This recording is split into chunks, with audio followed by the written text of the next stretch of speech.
हरिश्री गणपतये नमः। अविघ्नमस्तु। ॐ नमो भगवते वासुदेवाय। ॐ श्रीकृष्ण परमात्मने नमः। ॐ श्री गुरुभ्यो नमः।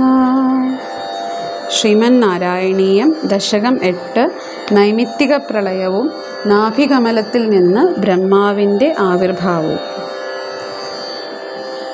ഏവം താവത് പ്രാകൃത പ്രക്ഷയാന്തെ ബ്രാഹ്മേ കൽപേ ഹ്യാദിമേ ലബ്ധജന്മാ ബ്രഹ്മാ ഭൂയസ്ത്വത്ത ഏവാപ്യവേദാൻ സൃഷ്ടിം ചക്രേ പൂർവകൽപോപമാനാം സോയം ചതുർയുഗസഹസ്രമിതാന്യഹാനി താവന്മിതാശ്ചരജനീർബഹുശോ നിനായ നിദ്രാത്യസൗ ത്വയി നിലീയ സമം സ്വസൃഷ്ടൈർ നൈമിത്തിക പ്രളയമാഹുരതോസ്യ രാത്രിം അസ്മാദൃശാം പുനരഹർമുഖകൃത്യ തുല്യാം സൃഷ്ടിം കരോത്യനുദിനം സ ഭവത്പ്രസാദാത് പ്രാഗ്ബ്രഹ്മകൽപജനുഷാം ച പരായുഷാം തു സുപ്തപ്രബോധനസമാസ്തി തദാഭിസൃഷ്ടിഃ.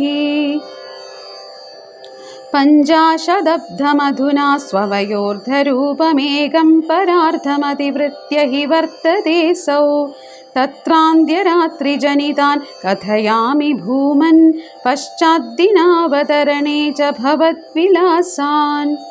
ദിനാവസാനേഥ സരോജയോനിഃ സുഷുപ്തികാമസ്ത്വയി സന്നിലില്യേ ജഗന്തി ച ത്വജ്ജഠരം സമീയുഃ തദേദമേകാർണവമാസ വിശ്വം തവൈവ വേഷേ ഫണിരാജിശേഷേ ജലൈകശേഷേ ഭുവനെ ശ്മശേഷേ ആനന്ദസാന്ദ്രാനുഭവസ്വരൂപഃ സ്വയോഗനിദ്രാ പരിമുദ്രിതാത്മാ കാലാഖ്യശക്തിം പ്രളയാവസാനെ പ്രബോധയേത്യാദിശദാഖിലാദൗ त्वया प्रसुप्तं परिसुप्तशक्तिव्रजेन तत्राखिलजीवधाम्ना चतुर्युगाणां च सहस्रमेवं त्वयि प्रसुप्ते पुनरद्वितीये कालाख्यशक्तिप्रथमप्रबुद्धा प्रबोधयत्वां किल विश्वनाथ.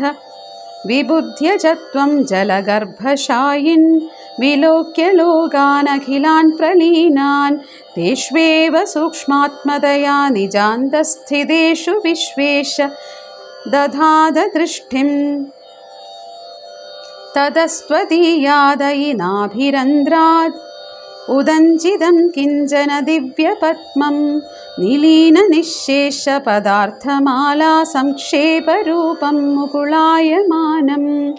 तदेदम्भोरुहकुट्मलं ते कळेवरात्तोयपथे प्ररूढं बहिर्निरीतं परिदस्फुरद्भिः स्वदामभिर्ध्वान्दमलं न्यकृन्तत्.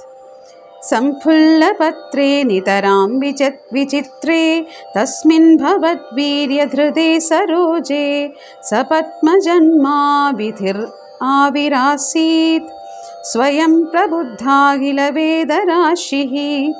अस्मिन् परात्मन् ननुपात्मकल्पे त्वमित्थमुत्थापितपद्मयोनिः अनन्तभूमा मम रोगराशिं निरुन्धि वातालयवास विष्णो. सर्वत्र गोविन्दनामसङ्कीर्तनं गोविन्दा गोविन्दा. सर्वं गुरुपवनपुरेश्वरार्पणमस्तु. हरे गुरुवायूरप्पा शरणम्.